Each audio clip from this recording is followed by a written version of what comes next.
Hi, everyone, and welcome to Lunch and Learn. Today, we are talking about what is DEI, and this actually fits into the theme that we're going to use for this semester for Lunch and Learn. So we're going to talk about lots of things that are diversity, equity, and inclusion related, that include how to build relationships within your course, developing that community, how to help your students develop their agency, for instance, how to ensure you have representation for students as well, and ensuring that equal access and equal opportunity in your course as well. So we look forward to seeing you as often as we can this semester, as often as you're able to make it. And we do record these to make them available later, just so that if there's some reason you had another lunch plan, that we can still you can still take part in this group. All right. So, and Karianne, will you monitor the waiting room for us to start with? Absolutely, yes. Okay, excellent. All right.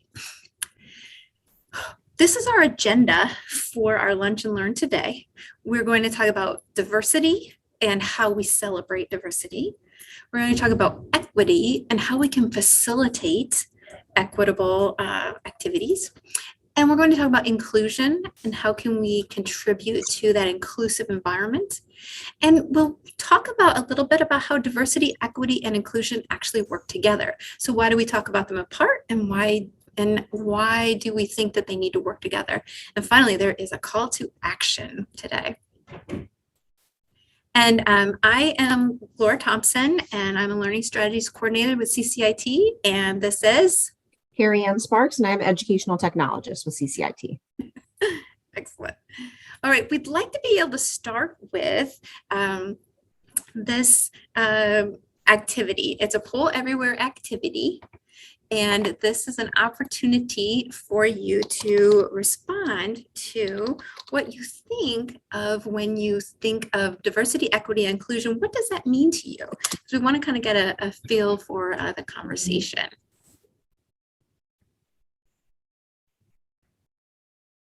Ah, there we go. Now it's working.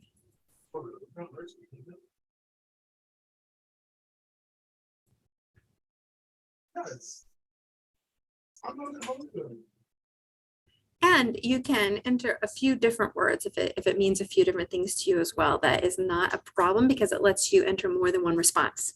If you're saying, I can't sum this all up in one word, you can feel free. I like this activity because it presents a word cloud. And when the words are larger, those are ones that maybe a couple of respondents had left. So it helps us see what we're collecting, what information we're collecting about what people think. Wow, we have so many now. Differences and diversity are a couple of the things that are really standing out for people. I see fairness in everyone coming up as well as thoughts when we're thinking about diversity, equity, and inclusion. We've got respect. Respect is having a resurgence there. We've got cultures and harmony. I like that too because I'm a singer, so I like hearing that harmony, that harmonious thing. And I'm taking up yoga, so there you go. Harmony has so many places in our lives, right? Excellent. Equal access. I even see dance. Acknowledgement. Terrific. That could have been dance party. I'm not sure because I see party on there too. So maybe we're thinking about how we can all fit together and have a good dance party. So I'm sorry, that was me, John Bradley, admin intern. But one of my favorite quotes about diversity and inclusion is diversity is being asked to the party, inclusion is being asked to dance. So. You know what? You get a gold star because that quote is in our presentation today. Sorry. Yay! No, you primed us. We're all ready for it. I should have said spoiler alert. Yeah. So this is what I'll pose to everyone. Listen carefully so you hear when that quote is in this presentation, and you can connect that to what Jack just told us. Excellent. All right. Well, go ahead and feel free to keep adding to that if you would like, and we'll get back to our presentation. So it's nice that we really were able to capture a lot of ideas about what people think when they're looking at diversity, equity, and inclusion. And those words are words that you're going to hear as well in our conversations today. And this is designed to be interactive. We want to give you some kind of background from the current research, but we want to also talk about how does it actually look in our courses, or how can we help our faculty to build upon this if we're in roles where we're advising faculty. So we're looking at both sides of that. Karianne, take it away. So now we want to think about what really is diversity. Okay, we're going to break down these three terms. And diversity really notices, recognizes, and celebrates difference. So I want you to think about, imagine you're a child and you have a few siblings, and every year your parents get you and your siblings the exact same presents for every holiday. So even though you have different interests, different aesthetics, and even different builds, everyone gets the exact same blue sweater, a novel about space, and a bar of chocolate. And you're allergic to chocolate.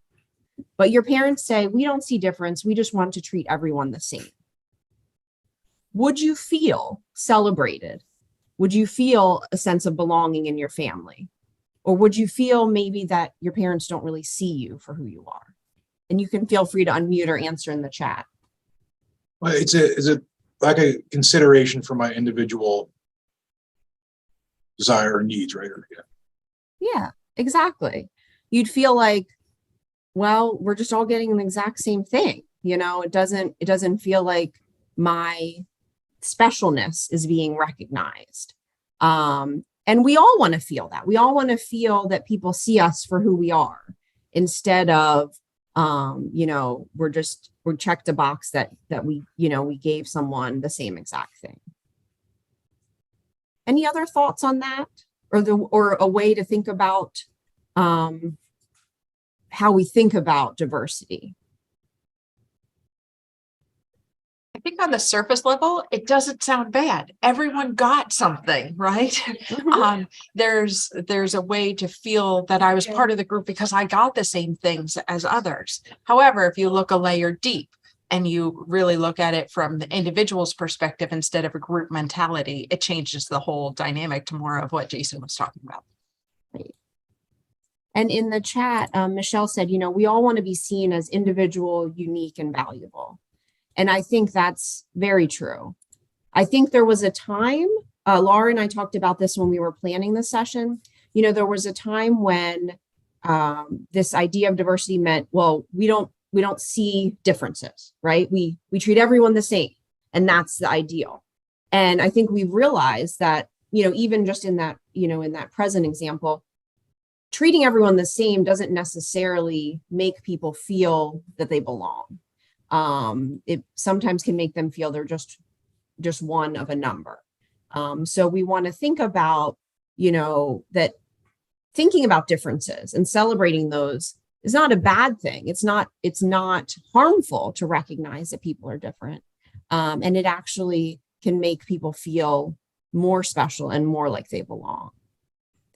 Well, and we had talked about also kind of those hats that we wear as well. I'm a mom. I have my doctorate. I am a singer. I mentioned that a little bit earlier. I drive a Subaru. I don't know. There's lots of different groups or lots of different ways you can identify, right? And then when you recognize some of those differences, you can also develop that sense of belonging, because I get a newsletter from other Subaru owners, and we can find out about national parks and things you can do there, and taking your dog with you, I don't know. So it's just, so even though we're recognizing those differences, and I was sharing with Karianne that I'm noticing this a lot in my son, who's 17, that it's also, I think, differences in our age groups, because when I was younger, and I was from a small town, pretty much everybody wanted to be like everybody else, and that was the way you ought to be. And if somebody stood out, it was really, noticeable and probably talked about a lot. Now, talking to my son, he'll say, "Oh, sure, we'll notice if somebody's a little bit different, but that's pretty much where it ends. We'll go, oh, well, look at that. They're wearing a sock on their head, or whatever. But they don't care after that. They say, well, that's their choice. You be you. And it seems like it's a more agreeable place to accept differences now. And then as we move through our Lunch and Learn today, we'll talk about then how do we bring us together, even though we're recognizing that we have differences, we're recognizing the specialness of that. And then how do we use those strengths, those differences to help us have a richer experience together. So next, let's think about what are the characteristics in diversity? What are the things that make us who we are? And some of the most, common and kind of topical that come to mind are race and ethnicity, sexual orientation, religion, gender identity. But what are some other characteristics that you can think of that are, that we want to be aware of, to celebrate, to recognize in our students and in ourselves? I would say life experiences that they come with. We all come with a story, right? And the other that goes along with that are the academic experiences to date. And so having an appreciation for the level and or the struggles that each of our students face as individuals. Hobbies and interests, April said. I always ask, coming from the rehabilitation background, perspective of students, faculty, and staff with disabilities. It's really impactful. Something as simple as like a desk is what works for you. There's so many considerations. Yes. And Laura and I actually mentioned that when we were talking. I'm left-handed. And, when you go into a room that has all right-handed desks, you feel like, oh, okay. And the same, but then if you are, say, in a wheelchair or have another kind of physical disability and you go up to a building that has only steps, not only is it, it's a real feeling of I'm not welcome here, or I don't belong here, or they're not making it easy for me to be here.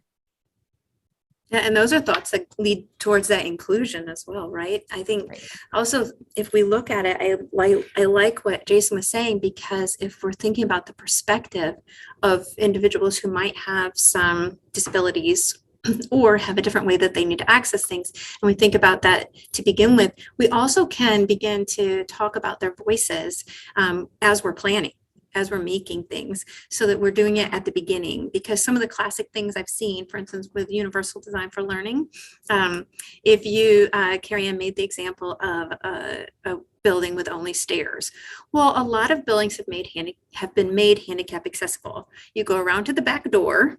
It's kind of an ugly ramp that was built, and then you can get into the building, but it's certainly not the aesthetic front of the building. So trying to be able to think about that, or when Karianne was talking about her left-handed desk example, we have a left-handed desk because we know that we should, but it's the rusty, half-broken one in the corner. Right. So we just want to make sure that we're planning ahead to be able to celebrate those differences. But we recognize that it's hard to predict everything. So it's also having that flexibility so that when you find out about some kind of difference that you'd like, and again, some of this, see how it blends in with inclusion, see how it blends, right? But it's having that recognizing and celebrating diversity. Okay, we've got these different ideas, these different perspectives, and now having that flexibility to pivot when you need to. That, okay, if we didn't have a left-handed desk, we'd like to get one that is nice, or have a nice setup for someone, that it's not just the one in the back corner, it has a nice placement in the room too, those kinds of things that can happen. And we're just able to be responsive. So you might not be able to predict everything, and please don't have stress in your life trying to predict everything, but it's recognizing the strength that you have in you to respond appropriately when people do present diverse ideas or perspectives that you haven't thought of yet. And that's okay. And Laura, I really, Go ahead. I'm sorry, Karianne. No, go ahead, Michelle. I really love that, ability is part of the conversation, because I think when we talk about diversity and we talk about DEI in particular, lots of times we're thinking race, gender, and then when we talk about ability, we talk about the physical ability first. But one of the things that we've done a lot of planning around and have seen an increase on in our campus and I'm sure across the campuses, is folks with sensory differences and disturbances and challenges around that. And we forget that a college campus is a busy, loud, confusing place. And for folks with those kinds of concerns, it's very hard for them to find a quick, quiet space. And oftentimes they find that in our bathrooms. So, you know, we just want to be mindful of how those are set up, and giving them that, you know, that low sensory area to be able to kind of get away. And it's been something that's been on my mind lately. Thank you so much. Yeah. And I think it's okay too. Laura had mentioned, you know, to kind of recognize or pivot when you realize that maybe something that you're asking people to do or some expectation you have is not great. I was in a training last year where some of the people didn't know one another. And so someone suggested that everyone walk to the front of the room and introduce themselves. Well, the first person that happened to get up had a physical disability. And it was hard for her to walk. It was a big room. So it was hard for her to walk all the way to the front of the room. So something as simple as that, you know, as we think about, you know, that students may not be comfortable and maybe say, you know, just stand up in your chair or just from your chair, tell us, you know, about yourself so that we're not adding in, you know, an extra layer of challenge that isn't necessary and doesn't need to be there. Okay. So the next thing we want to talk about is celebrating diversity, because we said, you know, it's not that, you know, from the present example in the beginning, you know, individuals want to be seen for who they are. And our students are no exception. You know, they want us to see them as individuals, as unique people. So how do we do that? One part is to be aware of your own worldview. Think about how you identify and think about then, you know, what are the other types of identities that your students might have. So you can recognize when you might need more information or just more awareness or more grace with your students. And then also developing a positive attitude towards those cultural differences. You know, school districts play a big part in this when they choose what holidays students have off. You know, growing up in Northern Delaware, I had a lot of fellow classmates that were Jewish, but we didn't have the Jewish holidays off. So, you know, those students felt like their religious holidays were not as important as Christmas and Easter, which were the holidays that we had off. So when we think about that and think about, you know, that when we're in power and we can provide those, you know, recognitions or opportunities for people to feel that their culture, their practices are important, just as important as anyone else's, that really can then bring in that inclusion piece. How about you guys? What do you think when you think about ways that we can celebrate diversity? Oh, I like that, Michelle. Incorporate opportunities for storytelling, demonstrating curiosity about others in a respectful way that allows them to guide the telling of their experience to the extent, if at all, that they are comfortable. I think that's absolutely a wonderful way to learn more about different cultures and more about different individuals. Learn correct pronunciations and use them right. You know, our students are not going to feel valued if we cannot address them with the name that they use. So even if it takes you several times and several practices, making sure that you are able to, you know, say someone's name to them the way that it's pronounced is really important.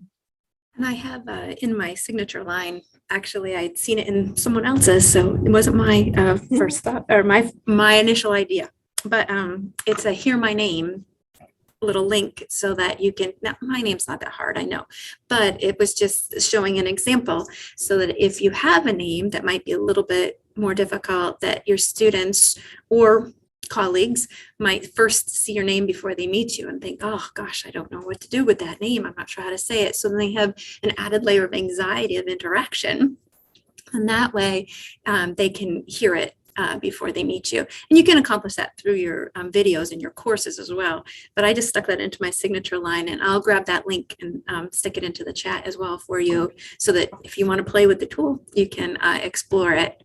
Another way to celebrate diversity also in our courses is I hope that you're noticing that Karianne and I were very intentional about the images that we were using in this presentation too. We tried to find images that had groups of people together who might be representative of different races, different ages as well. And we tried to look for some ability things too. But trying to recognize that when Kelly mentioned how important it is about experiential learning, to recognizing the experience people have, I do think sometimes our society is still ageist. You know, they're old, so and we don't listen as much as we probably should to be able to learn from each other. But also being able to recognize that people who have veteran experiences, whether that's the military or experience because you've been in the workplace for a while, that they're very important examples to share, or at least recognize, yes, this is how it's been done in industry for 20 years, and then this is how we're looking at it now. This is how we're tweaking it. And it's helping validate those experiences, even if we're trying to learn something new now. All right, let's jump into equity. So we want to think about equity. And this image, actually, the first time I ever saw it was in something that Sarah Carter had presented. I had seen lots of different images that talked about equity. For instance, the kids at the ball game with the different boxes that they stand on, things like that. I like this image, though, with the bicycle. It reminds me of Karianne's holiday gift example. We all got a bicycle that's exactly the same, and you can see that it fits the different individuals in varying ways. And maybe we even have an individual with whom it doesn't fit at all. So it's just there next to them. But then an equity-based approach to this transportation, this mode of transportation, we can see that everyone was able to get a bicycle or a tricycle with 3 wheels on it that would be useful for them in a comfortable way. So equity and equality are not the same. And sometimes people use those interchangeably, but really, if we think about the meaning behind the words, they are not the same. Equity is getting what we need in order to be successful. And that's not necessarily the same thing for everyone. I used to do an example with my students that I'd have them be able to stand up against the wall and put a Post-it note up as high as they can with their feet still flat on the floor. And we would notice our very tall students were able to put a Post-it note very high, and our shorter students, their Post-it note was lower. So we'd have a conversation about how do we get those lower Post-it notes higher.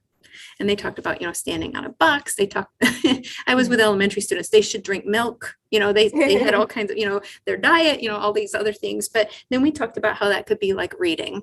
How do we help people then we recognize people have different ability levels with reading. So now how do we help them reach those goals so that we can all have higher levels of reading, those kinds of things. So it leads us into conversations about justice, fairness, and opportunity. And really being able to think about those qualities of equity. So when we explore opportunity and justice in the lens of equity, we really want to think about student choice. And I want to ask you first, either unmute or stick it in the chat. What does student choice mean to you when you think of student choice? What do you think? I think it's important for a student to know the choice, so that maybe somebody else should not choose for the student, because the student might say, yeah, it's fine, but it might not be fine in her head, his or her head, her brain.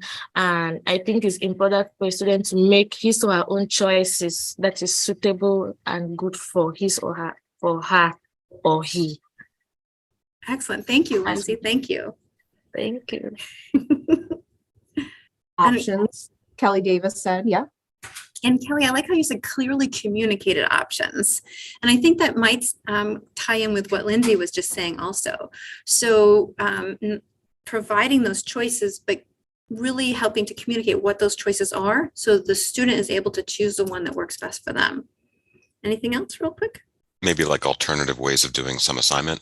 Like in SSC 100, you have students who are like, I can't present in front of people. And it's like, well, can you record yourself presenting? Would you feel comfortable doing that? Or, offering a one-on-one presentation session.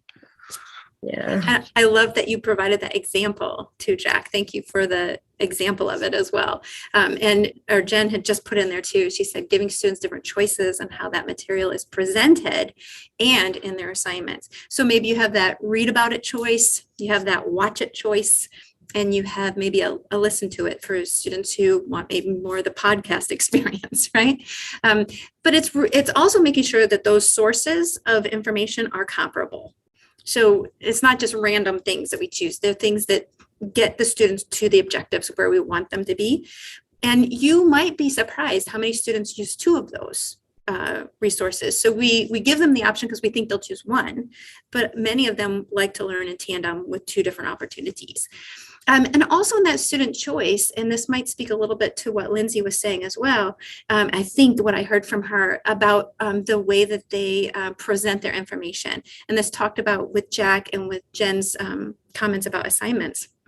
Because if we say, well, yeah, we want a presentation, and they say, oh, I'll just freeze up in front of everybody. So then we give them the opportunity to record that information. So we still get what we need as instructors. We still get what we need, but it doesn't. We are flexible about how the students can accomplish that.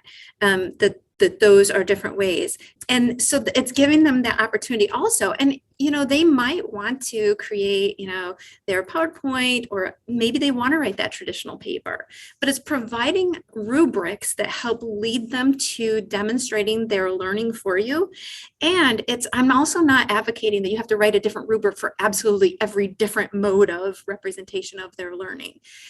You can write a good rubric about their content that doesn't have to speak to all of those kind of mechanics, if you get my drift. So we can get beyond like the 350 words necessarily to be able to say, or the 5 pages or whatever it is, to talk about these are the ideas that you need to have represented in your video or in your infographic or in your whatever mode.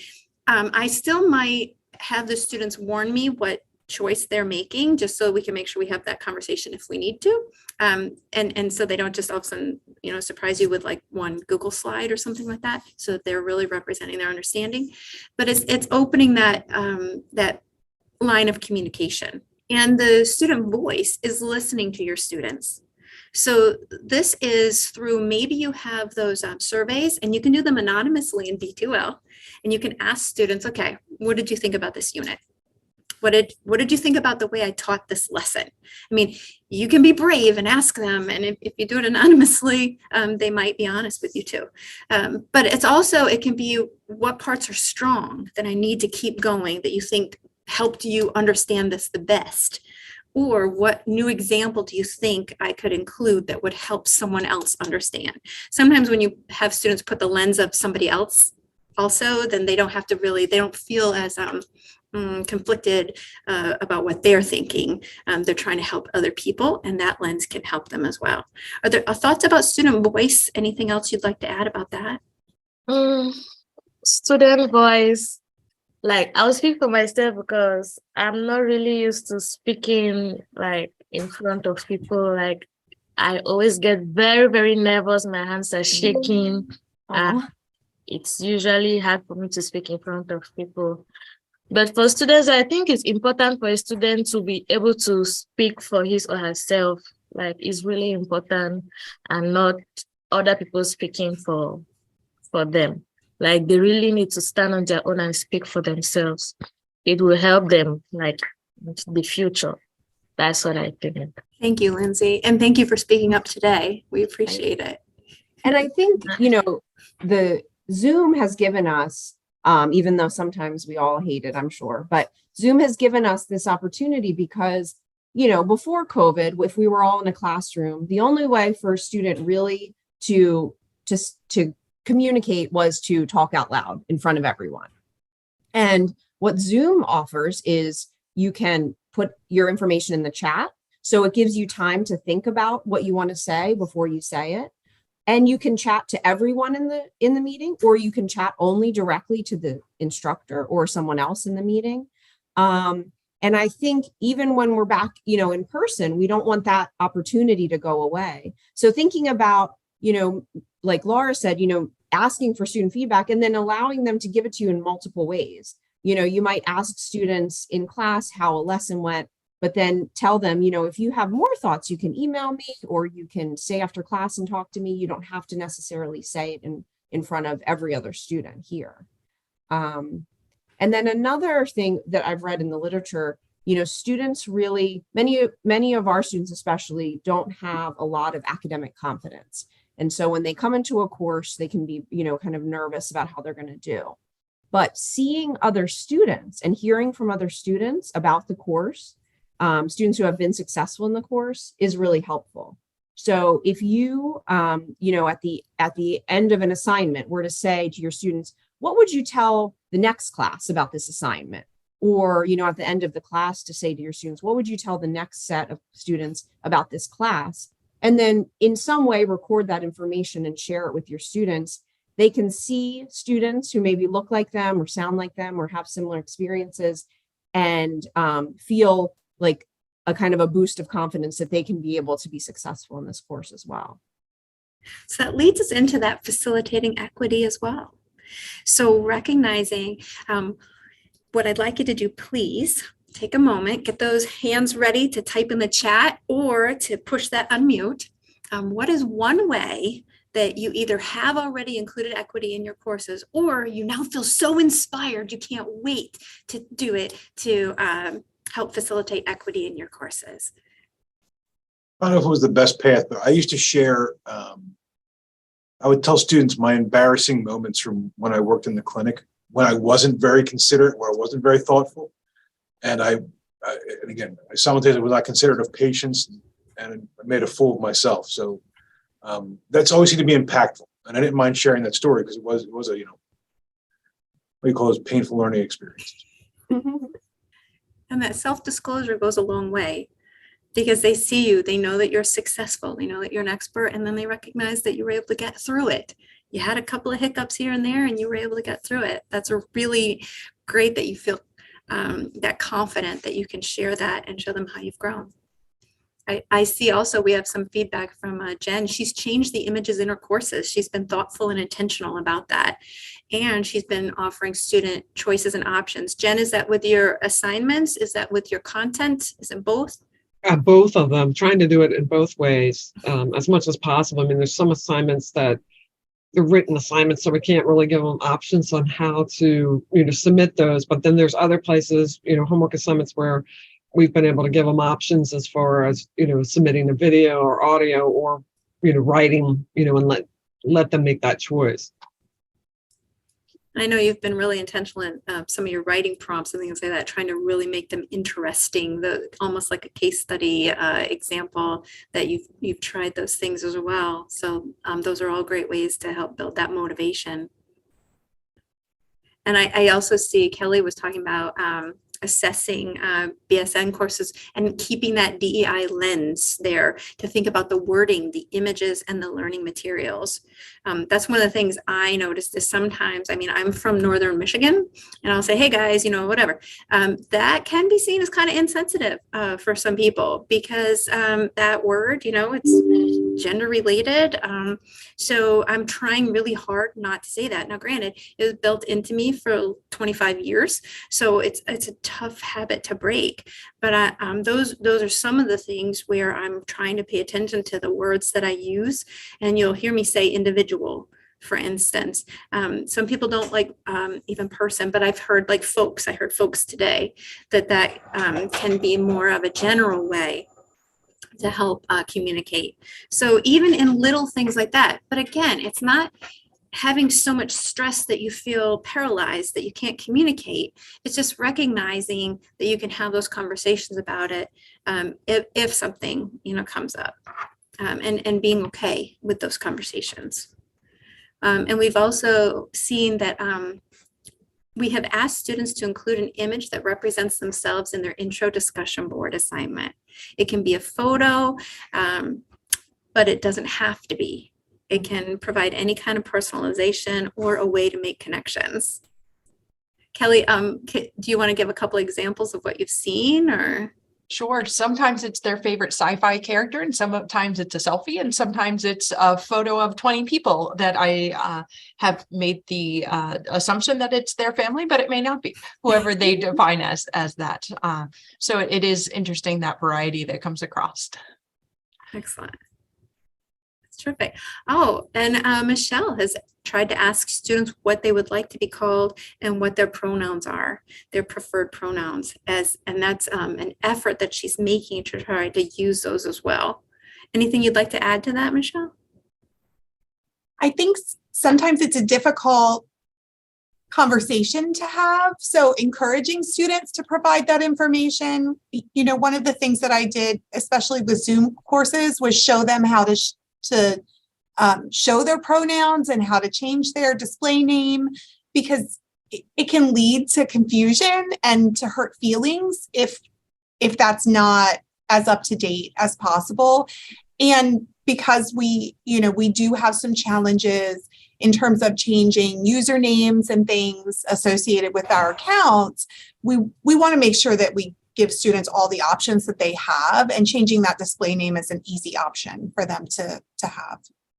That's a great thing to be able to point out, and look how that also ties in with diversity and ties in with that inclusive environment kind of mindset, and how you can begin to see how these all, even though we're talking about them discreetly to begin with, it's hard to have those conversations without having some of that blending in the way that we're talking as well. And I did want to remember for the equity, again, because we had talked a lot about abilities and accessibility, that the equity is making sure that we understand, for instance, tools that someone may need in order to access a course. And when Karianne had pointed out the opportunity, how Zoom offers this opportunity that we can type it into the chat if we want to, that's one of the benefits, even if your courses are face-to-face, of having a robust course offered in D2L. Because if you have your discussion board options in D2L, for instance, some students who don't speak up in class may be more inclined to contribute to the discussion online. And it could be a continuation of what you did in class. So here's our discussion, we began it in class, so it doesn't have to be something additional that you do. But also those things that you run out of time for. Oh, we're having this great discussion. So then you can put it into D2L, and more student voices could be included in the conversation, including your students for whom English might be a second language. Now they have time to formulate their thoughts. So it's another way to help ensure that you at least provide that opportunity for that fairness, that justice as well. All right, are we good with equity? All right, let's move into inclusion, which we kind of talked about a little bit already. So what is inclusion? Inclusion builds a culture where everyone feels welcome by actively inviting every person or every group to contribute and participate. This inclusive, welcoming environment supports and embraces differences and offers respect to everyone in words and actions. An inclusive environment is supportive, respectful, and collaborative, and aims to get everyone to participate and contribute. And an inclusive environment endeavors to remove all barriers, discrimination, and intolerance. So the next thing we want to think about then is, how do we build inclusion? And one of the biggest things, and we've been talking about this a lot today, is accessibility for disability. And Laura had mentioned that, kind of that the example of like the ramp behind the building versus, the stairs out front in the grand entrance. And I remember seeing a political cartoon that, showed, someone with a physical disability trying to get into a building, and there was snow covering everything. And there was someone there getting the snow off the stairs. And the person with physical disability said, if you clean off the ramp first, everyone can get in that way. And we really want to think about that when we think about accessibility, that typically there can be options where it's accessible for everyone. Everyone can get up a ramp, or everyone, that has kind of the equipment to do so, versus the limitations that come from stairs. So you want to think about that when you think about your materials in D2L, making sure that your pictures are accessible to students who may have vision issues, that your videos are accessible to students that may have hearing issues, or that may just not be able to listen to a loud video because they're in a public space. So we really want to think about all of those characteristics going back to diversity, and how do we make sure that every individual is able to feel a part of our community and feel invited to the table. So some more aspects of inclusion are thinking about, creating that environment, really creating an environment where it is inclusive and we do respect everyone. So maybe, not scheduling meetings on any religious holidays. If you were in a meeting and someone suggested that they schedule something on December 25th, people would probably object. But if you were in a meeting and someone suggested scheduling a meeting on Rosh Hashanah or Yom Kippur or during Diwali or Ramadan, people may not recognize that that would be a hardship for part of your community. So thinking about those things, especially when you're in positions where you can make decisions. Offering, if you are holding a meeting, offering vegetarian or kosher options for food. So you make people feel like they were considered and they were thought of as you're in this planning. And then, in general, asking for opinions and listening to them and be willing to change if something doesn't work. So can you think of other ways that you can make your courses, your classroom environment, more inclusive for your students? I think we've talked through many of them, meaning individualized choices, the availability of space for sharing your own story in whichever mechanism meaning the student is most comfortable with, making sure that we're using individualized name pronunciations and or pronouns, right? So just making sure that folks feel included and an important part of that course. Thanks, Kelly. I really like that word respect that's in there. And I will tell you, we did get this information from the literature, from sites that's available on a resource document that we have for you. But I don't like that word intolerance. I don't like it. And I'll tell you why. An inclusive environment removes intolerance. The problem is I don't like saying, I'll tolerate you, because it doesn't really sound like I respect you. It doesn't sound like I support you. It doesn't sound like I'm supporting a relationship with you at all. If I'm saying I'll tolerate you, I'll tolerate what you do, I'll tolerate who you are, what you think. So I don't like that word that came from the literature, but I wanted to voice my exception to it. I prefer acceptance, that I accept, you might live a different way than I do, but I accept that. And I want to learn, maybe I want to learn more about it. How do I learn about you as an individual? Because I think sometimes we talked all about diversity, right? We talked about identities. We talked about how do we identify, but then being able to recognize that we are not just our identity either. We are some of all of those identities. So don't pigeonhole me as a soccer mom, even though I'm a soccer mom, because unfortunately there are also some negative connotations with soccer mom, right? I'm so much more than a soccer mom, and I need you to recognize that. I need you to know that about me. And I know that there are students out there who are saying, I'm so much more than what you think I am. So it's being able to have those conversations. So I did want to voice that about this word intolerance. I don't like it, but it came from the literature, so I included it here. But I wanted to be able to voice my opinion, and I appreciate you for allowing me to do so. Are there any other thoughts about these aspects of inclusive environments before we move on? Hearing none, we shall move on. Here's my gavel. Dunk. Okay. I think this is the important slide for us because we were looking for it. It's Jack's slide. I love this quote. It comes from Verna Meyer, She's a diversity advocate. And I really like this because one of the things that some of the research I had seen also is that there was someone, she worked on diversity committees, right? And it was a lot of years ago. So they were really talking about how do we get different races at our institution. And that was the focus. But I think when we talked in this conversation today, we realized that it's much larger than that when we're thinking about diversity. But it was talking about really diversity. If you're invited to the party, it means sometimes it was saying, okay, we need these people here. But inclusion, being asked to dance, means that I want to hear your voice.